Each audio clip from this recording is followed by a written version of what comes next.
Mahal, meron na tayong bahay. Pupunuin natin ito ng masasayang alaala.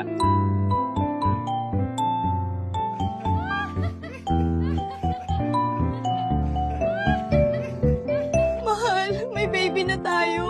Talaga, mahal?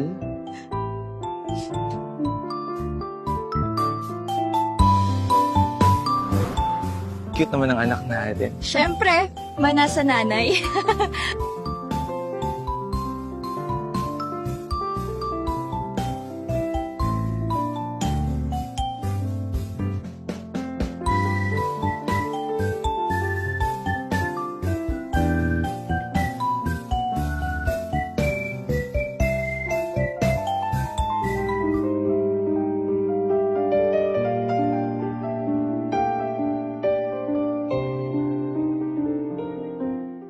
Ang sarap talaga dito sa probinsya, Mapa. Miss ko to. Basta may uwi kang kwento ha, lagi namin hinihintay yan. At huwag mo kaming kalimutang yayain kumain pag may sweldo ka na. Mama, Papa, papakasal na po kami. Totoo yan, anak. Ang bilis ng panahon. Mahal, malungkot na naman ang bahay natin. Dalawa na lang uli tayo. Kailan kaya bibisita ang anak natin? Miss ko na siya.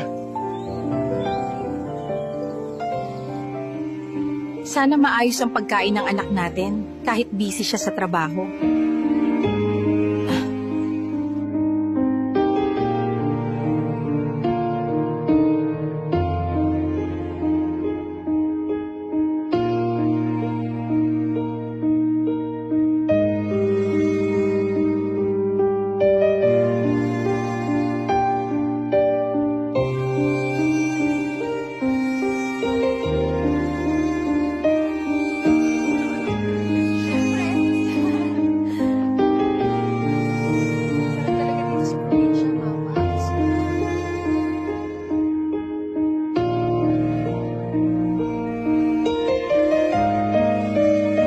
Anak,